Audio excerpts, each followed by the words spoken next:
গৰ্ভবতী মহিলাৰ অনুমতি অবিহনে গৰ্ভপাত কৰাৰ অভিযোগ স্টাৰ হেলথ কেয়াৰ চিকিৎসালয়েৰ বিৰুদ্ধে।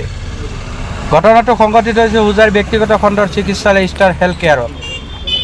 উল্লেখযোগ্য যে হুজাৰ স্টাৰ হেলথ কেয়াৰত বিগত 15 দিনমান পূৰ্বে পেটৰ বিষত ককবকাই এডমিট লৈছিল সুমা মণ্ডল নামৰ এগৰাকী 2 মহীয়া গৰ্ভৱতী বিবাহিত মহিলাই। পিছত চিকিৎসকে গৰ্ভৱতী মহিলাগৰাকীৰ পেটত থকা শিশুটি নষ্ট হোৱা বুলি কোৱাত পৰিয়ালৰ লোকৰ নিৰ্দেশমৰ্মে কৰিছিল গৰ্ভপাত ক্লিনিক। পৰৱৰ্তী সময়ত উক্ত মহিলাগৰাকীৰ পেটৰ বিষ আৰু তেজ উলিওৱা বন্ধ নোহোৱাত আজি পুনৰ উক্ত ব্যক্তিগত খণ্ডৰ চিকিৎসালয়খনলৈ স্বামী ৰূপম মণ্ডলে লৈ আহে নিজ পত্নী সুমা মণ্ডলক।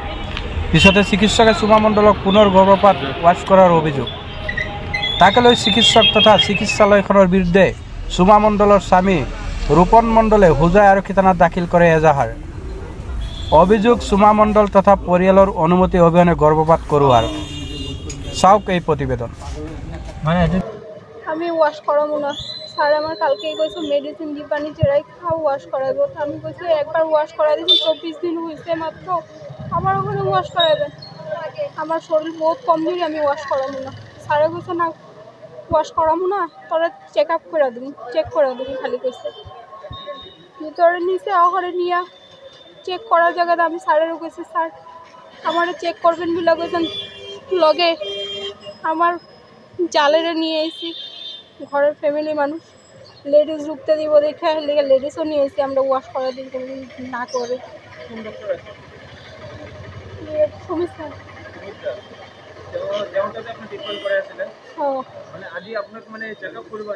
চেক আপ কৰিব আনিছিলে মোক কৈছে আকৌ কিবা চেক আপ কৰি দিম তুমি বেডত উঠা। মই বেডত উঠিছোঁ, প্ৰথমত কৈছিলে ৱাছ কৰিব, মই মানা কৰিছোঁ মই নকৰাওঁ বুলি, মোৰ গা বহুত কমজোৰি হৈ আছে মই নকৰাওঁ। এতিয়া কৈ আছে নাই তোমাক চেক আপ কৰি দিম ৱাছ নকৰাওঁ, মেডিচিনো খাব নালাগে। জোৰ জবৰদস্তি কৰিছে মোক। অঁ এতিয়া ভিতৰত গৈ পেলাই আকৌ চেম সেইদিনাখনৰ নিচিনা 24 দিন হৈছে মাত্ৰ মোক ৱাছ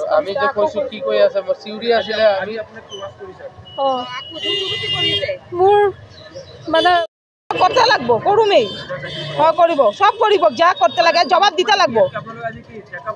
চেক আপ করবো আমরা কইছি, আমরা ওয়াশ করুম না কইছি জোর জবরদস্তি ওয়াশ করছে কি লিগা এটা আমার জবাবদারি লাগবো। না না জিজ্ঞাসা কইরা না জিজ্ঞাসা করে জোর জবরদস্তি করে করছে। আমরা তো কইতেই আছি ওয়াশ করবাম না করামু না, পেশেন্টের কন্ডিশন ভালো না, এরকম করাইছে ভালো না, পেশেন্টের কন্ডিশন জোর জবরদস্তি করছে। আমগো লাগে আরো 2-3 জনের পেশেন্টে এরকম করাইছে। কত তারিখে আইছিলাম পেশেন্ট আজি 20-25 দিন আগত মানে তাক লৈ আহিছিলোঁ ইয়াতে প্ৰেগনেঞ্চি হৈ পেলাই নষ্ট হৈ গৈছে। পিছত মোক ক'লে যে এনেকৈ আপুনি তাক ৱাছ কৰাব লাগিব। মই ক'লোঁ ঠিক আছে, তো মেডিচিন লিখি দিলে। মই পিছদিনাখন লৈ আহিলোঁ, আনাৰ পিছত ৱাছ কৰিলে, কৰাৰ পিছত আগতেতো এনেকৈ পেইন নাছিলে, সি মানে পেটৰ বিষ এনেকৈ হ'ল। তাৰপিছত আৰু দুবাৰ মই তাক তাতে লৈ আহিলোঁ, এদিন লৈ আহিলোঁ মানে যায় অৱস্থা এনেকুৱা কণ্ডিশ্যন হৈ গ'ল। পিছত ইয়াৰ পৰা ইঞ্জেকশ্যন বেজি মাৰি দিছে, পিছত গৈ পেলাই ঠিক হ'ল। আজি আহি আছোঁ কেইদিন ধৰি ৰেছপন্সেই নকৰে। আজি ক'লে কালি কৈছে ৱাছ কৰিব লাগিব আকৌ। মই ক'লোঁ কেনেকৈ ৱাছ কৰাম, মইতো ৱাছ নকৰোঁ। সি কৈছে যে ৱাছ নকৰোঁ মোৰ গাৰ কণ্ডিশ্যন এনেই বেয়া। আজি 20 দিন ধৰি নন ষ্টপ ব্লিডিং গৈয়ে আছে, মই হেৰি নকৰোঁ আৰু ৱাছ নকৰোঁ। তো ডাক্তৰে ক'লে যে মই খালি চেক আপ কৰি এৰি দিম।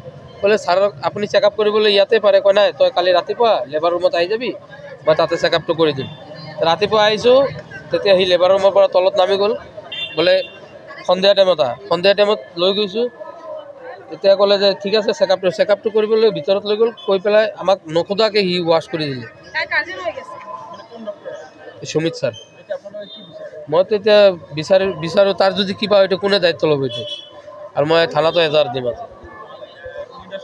হয় সি এনেকুৱা বহুত আগতো এনেকুৱা কেছ কৰিছে, আৰু বহুত মানুহৰ লাইফ লৈ পেলাই সি খেলি আছে এনেকুৱা। আমাৰ লগত দুইটা কেস আৰ এৰকম মোৰ নাম ৰূপম মণ্ডল, ঘৰ কৃষ্ণনগৰ, ইয়াতে ওচৰতে।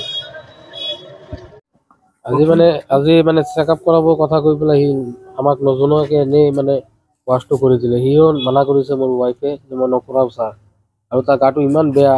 আজি 20-25 দিন ধৰি তাত গৈ আছোঁ। আগতে একবাৰ কৰাইছিলে, বেয়া হৈছে কাৰণে আল্ট্ৰাচাউণ্ড কৰিছে, ব্লাড টেষ্ট কৰিছে, আৰু কিবা কিবি কৰিছে। কৰাৰ পিছত ৱাছ কৰাইছিলে আজি 20-22 দিন আগত।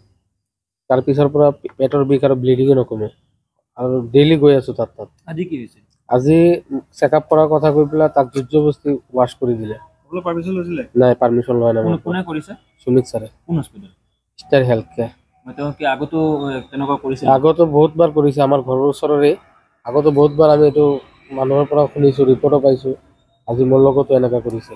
আজি এতিয়া কি আপুনি থানাত এজাহাৰ দিব? সেইটো কাৰণে মই আজি থানাত, আৰু মোৰ ৱাইফৰো কণ্ডিশ্যন বহুত বেয়া হৈ আছে। কাৰ বিৰুদ্ধে এজাহাৰ দিব? মই সুমিত দাসৰ বিৰুদ্ধে এজাহাৰ দি আছোঁ। আপুনি দিছে এজাহাৰ? হয়। আপোনাৰ নাম? মোৰ নাম ৰূপন মণ্ডল, হয়। কৃষ্ণনগৰ।